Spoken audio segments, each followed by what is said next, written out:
Queria escrever todas as plantas e pessoas, todos os rios, os muros, as cores, os homens, as senhoras de idade, as caixas de correio, os espanhóis, os olhos e as ruas, os tamanhos e larguras, as alturas, as pernas, os falos, os pelos, os pulsos.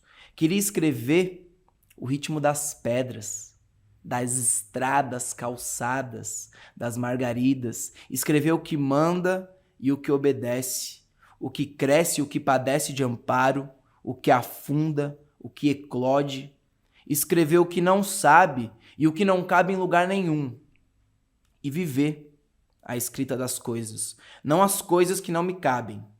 Coisas e pessoas não me cabem e sem cabimento me atravessam. Pessoas passam depressa demais entre meus poros e vão. Eu tenho uma imagem presa na garganta. Ser gente me arranha. Eu quero voltar a ser palavra. Eu sou poeta, mas eu nem sempre me reconheci poeta. Faz acho que uns 12, 13 anos que eu me reconheço assim. Mas eu nem sempre nomeei desse jeito, porque para mim literatura era um negócio muito distante, era um negócio muito engessado assim, né? Não sei se engessado é uma palavra boa, talvez ela já até esteja gasta para falar disso, mas era um negócio que não me interessava como me era apresentado. E é depois que eu virei poeta que eu entendi que fazia sentido para mim usar esse jeito de olhar as coisas e usar a palavra para falar sobre o que eu olho, para falar o jeito que eu me relaciono com as coisas, para estar no mundo. Eu olhei para trás na minha vida e vi que, na verdade, eu gostava de poesia sempre, assim. Sempre gostei. Eu gostava de poesia quando eu assistia futebol, quando eu jogava futebol, quando eu era goleiro. Eu gostava de poesia quando eu tava jogando RPG, quando eu tava brincando de inventar coisa no meu quintal. Eu tava fazendo poesia quando eu escutava as letras de rap que chegavam até mim quando eu era mais moleque, assim, uns 8, 9, 10 anos, e os pagodes também. E eu ouvia aquelas coisas e falava, mano, isso tá gerando coisa dentro de mim, isso tá me fazendo olhar pro mundo e pensar coisas sobre esse mundo, que eu só tô pensando porque eu tive essa experiência de lidar com essas letras, de jogar bola, de jogar RPG. E aí, depois que eu nomeei isso de literatura, de poesia, que eu me reconheci um poeta, um escritor, isso aconteceu a partir dos saraus, foi que eu olhei pra minha vida e falei, mano, eu sempre fui poeta, né?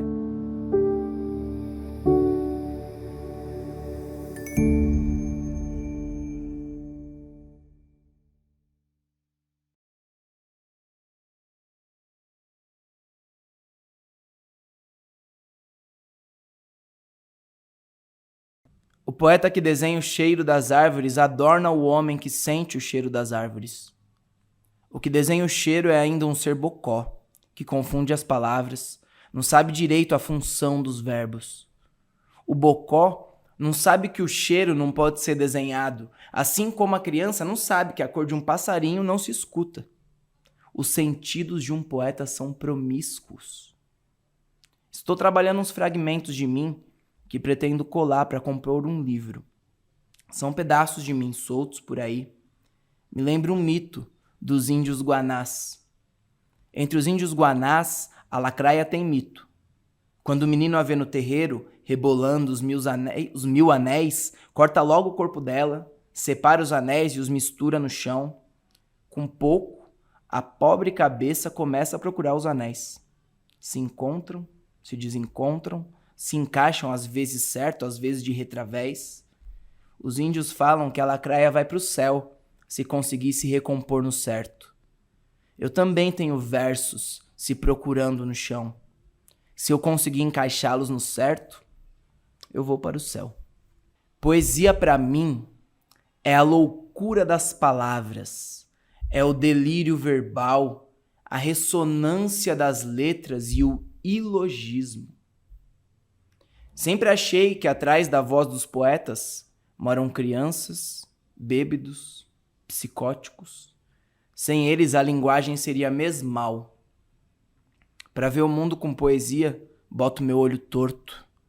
O Manuel de Barros fala que fazer poesia é fazer um desenho verbal.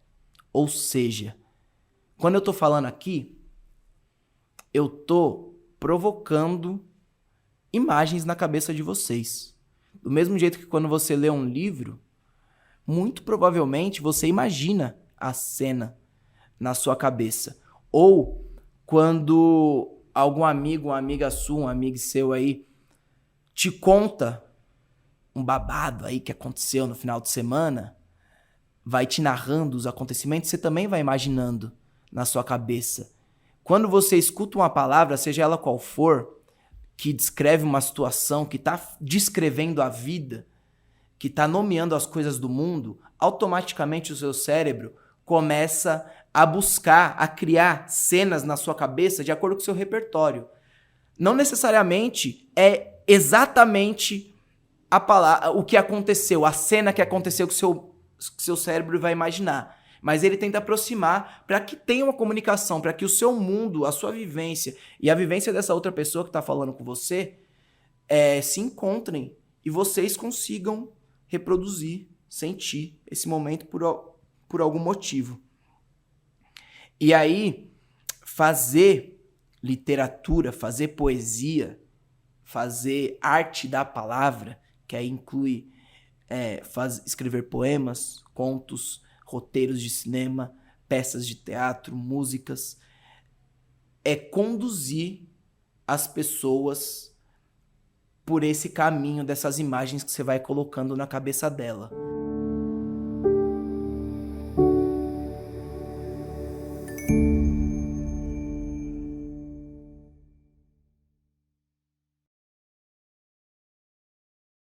Eu sou poeta porque eu sei traduzir as injustiças, a saber, olhar na cara de qualquer jumento e absorver o que ele está dizendo.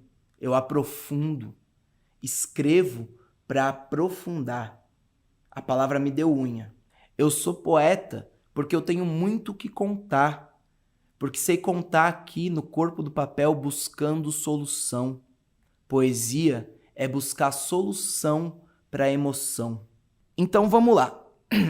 Para agora falar da parte prática mesmo, eu trouxe alguns textos que eu escrevi a partir desse processo de observar algo, ver o que esse algo me dá e aí dizer o que eu tenho a oferecer a partir disso para o mundo, certo? Passando pelo filtro. E aí esses processos são o seguinte. Um deles, na verdade, é um processo coletivo, que foi numa das últimas oficinas que eu dei com a galera do Islã da Guilhermina no ciclo formativo, para quem ia dar as formações, né? Então foi bem nessa pegada do que a gente fez hoje. Então foi muito falando assim de onde vem, para onde vai, por onde passa esse corre aí da poesia. E aí, como que se deu esse processo?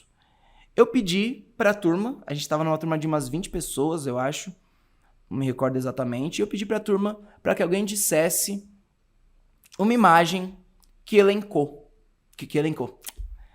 Para que alguém dissesse uma imagem que o afetou, que elencasse uma imagem dentre as situações que se sentiu afetado nos últimos dias, falasse uma imagem.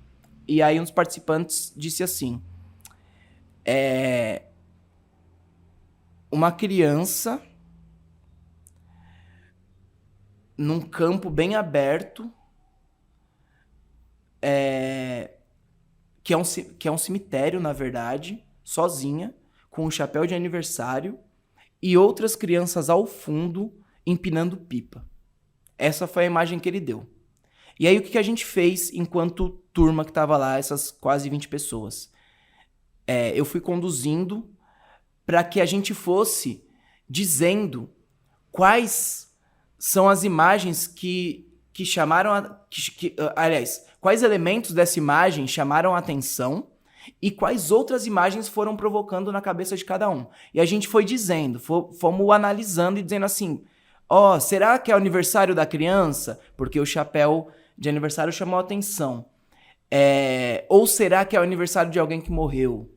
Porque aquelas crianças que estão ao fundo, elas conhecem essa criança está se sentindo sozinha ou ela escolheu estar ali? A gente foi analisando a imagem e fomos pegando também, criando situações. Por exemplo, teve gente que falou, isso me lembrou, por exemplo, um funeral de uma criança que morava na minha quebrada e morreu.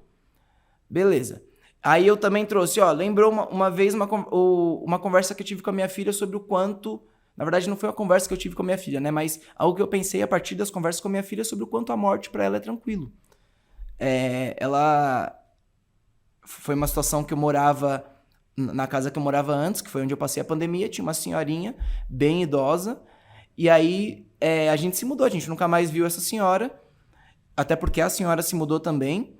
E aí a minha filha perguntou, papai, a sua vizinha lá, que era nossa amiga, ela morreu, né? Porque ela é bem velhinha já e as pessoas velhas morrem, né? Aí eu falei, não, filha, não, ela é bem velhinha, mas eu não sei se ela morreu, não. Mas assim, uma criança de 3 anos, na época que ela disse isso, tratando com naturalidade, assim. Então foi algo que me lembrou também das crianças estarem brincando ali. E a gente foi conversando, aí teve gente que veio falando, já trouxeram o lance também do extermínio, do quanto é perigosa a vida na quebrada, mas as crianças brincam mesmo assim.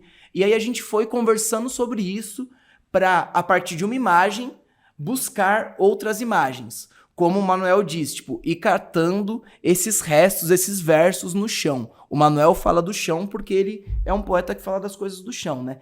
Mas foi esse processo, né, de ir catando, de pegando assim, eu preciso resolver uma emoção aqui que foi provocada, uma situação. Vou buscando ferramentas para lidar com isso.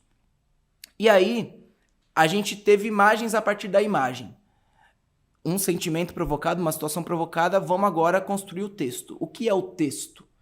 É uma lista de imagens. Quando alguém quer explicar alguma coisa, ela vai fazer de tudo para explicar.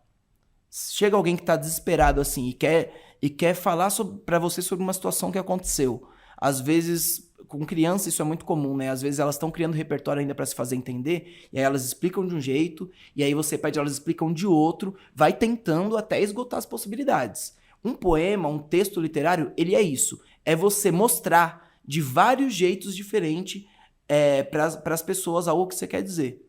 Como fez, por exemplo, Jesus nas parábolas. As parábolas de Jesus quase sempre traziam a mesma ideia, a mesma sensação, partiam de um mesmo princípio. Mas para conversar com cada audiência, com cada público, ele falava de um jeito diferente, buscando no repertório dele o que ele tinha, para falar o que ele tinha em comum com o repertório de quem estava ouvindo, certo? Então a gente foi fazendo isso, buscando as imagens, elencamos várias imagens que poderiam ser interessantes, e aí começamos, beleza, a gente tem imagens na cabeça, descrevendo, mas não são versos ainda. Porque o verso, cada verso, é como se fosse uma fotografia. A foto, ela representa o momento, mas ela não é o momento. Uma foto não é o momento que aconteceu. Mas ela traz junto com ela uma carga afetiva que, a partir da história que você, que tirou a foto, conta sobre a foto, e a partir da história que a pessoa que não estava naquele momento está observando a foto, conta para ela mesma, a foto acontece. O verso é mais ou menos isso. É como olhar uma foto, só que sem a foto, com palavras. Você vai fazer uma foto com palavras na pessoa. As pipas anunciam o fim da tarde. Manda a busca no bairro todo. É de flores o gosto do último parabéns. Era uma vez outra linha. O céu está em festa. Só o pão faltou. E mais um exemplo, um projeto que eu tenho chamado Poesia por Saudade. Eu comecei lá em 2013, fui e voltei, tem uns tempos que eu fico sem fazer, tem uns tempos que eu faço, mas é um exercício de escrita que eu tenho, que eu gosto de praticar, e sempre que me dá na telha eu faço. E esse projeto é o seguinte, já que eu falei, eu uso muito esse exemplo da fotografia, né, que cada verso é uma foto, e aí um texto. E aí, na verdade, eu falo de verso como poema, mas pode ser cada frase, se você está escrevendo um conto, cada capítulo, se você está fazendo um romance, cada cena, se você está fazendo uma dramaturgia ou um roteiro, ou cada estrofe, se você está fazendo uma música, pensando como blocos assim, né? E aí cada um desses é uma foto e a obra completa é como se fosse o álbum de fotografias que você vai... E aí você vai ordenando pra você escolher como que você quer que a pessoa passeie por isso que você quer mostrar, né? E aí, pra exemplificar isso, e pra exercitar isso em mim também, eu tenho uma intervenção que é o seguinte, uma poesia por saudade. A pessoa me manda uma foto que represente algo, algum objeto, alguém, uma situação, algum momento da vida que provoque uma saudade nela. Me diz por que escolheu essa foto de um jeito bem resumido, assim, eu não quero que a pessoa me conte a história, só que ela diga por quê. E aí, a partir dessa motivação dela e dessa imagem, dessa fotografia literal que ela me mostra, eu escrevo um texto. Essa intervenção ela tem 2 momentos. Um momento ao vivo, onde eu escrevo... A pessoa me fala da foto sem mostrar a foto, na verdade, e eu escrevo o texto com o objetivo de mostrar a foto sem saber da foto, tipo, de recriar a foto, ela me contando e eu escrevendo, mas esse é ao vivo. E tem esse momento que eu adaptei pra internet, que é o texto que eu vou ler agora, que aí eu tenho tempo de olhar pra foto, não é tão de improviso, mas eu faço o texto não necessariamente descrevendo a foto, é a partir da foto. E aí a foto é essa daqui, de um gato, que a pessoa que tinha esse gato na casa dela me mandou, o gato morreu, e aí ela me falou que dormia com ele e sente falta disso. E isso aconteceu no contexto de pandemia também. E aí o texto é esse. Às vezes, pro sono, falta cobertor. A perna sente frio quando perde o encaixe na cama pequena. Pra gente, falta voz quando a lembrança embarga. Pato rouco não cantava, tinha medo d'água e não tinha apito. Mas seus olhos bonitos embalavam a noite, feito melodia.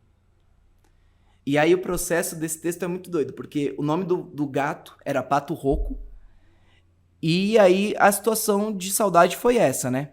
E ele é um gato, como vocês podem ver, que ele tem um pelo mais claro e uns olhos, parece que ele tá até de lápis de olho, e uma cor bem bonita, assim, bem, sei lá, eu sou daltônico, não sei falar de cor, mas uns olhos perolados, meio azuis, assim. E aí eu fiquei imaginando como que era de noite, como deveria ser bonito, assim, na penumbra, às vezes, ver esses olhos, porque o olho de gato brilha também, né? E aí eu não sei se um azul brilha, eu nunca vi um gato, nunca reparei muito num gato de olho azul, né? Enfim, mas eu fiquei nessa brisa, eu fiquei imaginando a cena de noite, tava frio no dia que eu escrevi, então eu já fui puxando isso, e aí o lance do Pato Rouco me lembrou um samba, ó, de novo o afeto. A pessoa que me mandou a foto foi afetada por uma situação, eu fui afetado pela foto e lembrei de outra coisa que me afetou, que o meu parceiro Daniel Minchoni, ele gosta de cantar e recitar nos saraus um samba que fala do pato na água, que é um sambista que morreu e que conduzia com apito, e enfim. E aí eu lembrei disso, e aí eu fiz essa ponte, né? Pato rouco, não cantava, tinha medo d'água, e não tinha apito, porque também tem esse lance ele é um gato que chama pato, então eu já peguei, putz, o gato tem medo d'água, e aí o pato é um apito também, né, uma buzina, aí já lembrou do apito do pato na água e tal, mas seus olhos bonitos embalavam a noite feito melodia. E aí é meio que esse movimento que o Manuel de Barros fala da lacraia, né, eu fui catando no chão, fui vendo os versos, fui juntando, organizando e dando texto. E aqui o formato também, porque a gente sempre tá falando de estética, o formato já é outro. Eu já pensei em frases mais devagar, mais curtas, mais com um pouco mais densas, que fossem mais certeiras, e também num formato corrido para ser legenda de imagem na internet. Enfim, é isso. Fazer poesia é você ir se adaptando ao que você quer dizer, para quem, onde você quer dizer, de onde você está partindo, de quem você é, mas para praticar esse momento. O importante da poesia é o momento. O slam, quem é de slam sabe muito disso. O mesmo texto, falado pela mesma pessoa, em vários slams diferentes, em vários lugares vai ter recepção diferente, porque o slam está lidando com um momento. É o que acontece ali que vai garantir a nota, que vai fazer você avançar no jogo. Não é todo o contexto, é o momento. mas o momento também é todo o contexto. E aí a minha proposta de exercício é que vocês pratiquem isso. Pratiquem esse movimento. Literatura é movimento. Pratiquem o movimento do mesmo jeito que eu, enquanto goleiro, eu me exercito, eu fico repetindo os movimentos das pernas, dos braços, pra na hora do momento. Porque, mano, quando chuta uma bola, você não fala assim, essa bola está vindo rasteira, eu acho que eu vou tentar ela com o pé. Não, você vai lá e faz. Você pensa nisso antes do momento, você se prepara, você se educa pra isso. Mas na hora, se vira nos 30. Então, fazer poesia é isso, é você sempre se preparar, você exercitar e você começar a praticar esse olhar. E aí a minha proposta é essa, que você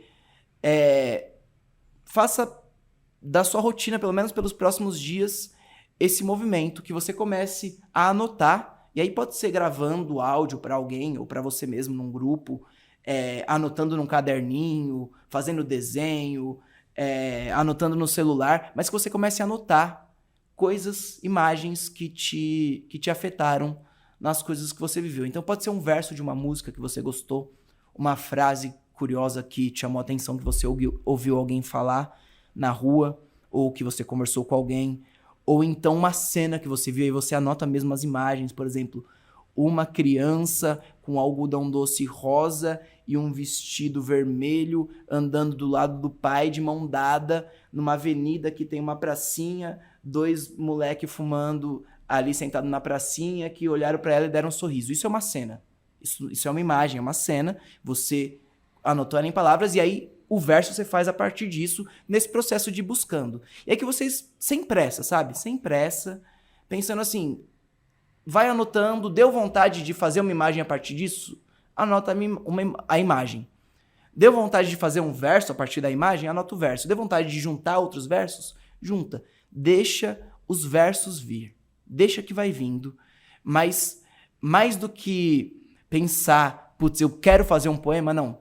Vive o processo. Carlos Drummond de Andrade diz, convive com os teus poemas antes de escrevê-los. Às vezes você pega um gatilho de uma imagem aí na rua para esse exercício que eu tô propondo e você quer escrever um poema que tá na sua cabeça, que é um sentimento que tá na sua cabeça desde que você nasceu.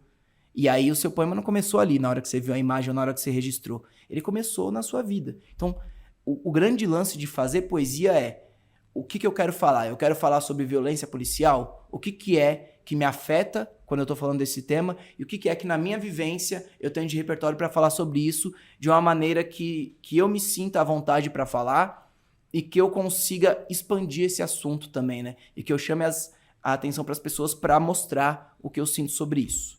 Esse é o processo, essa é a proposta. Muito obrigado a quem chegou junto.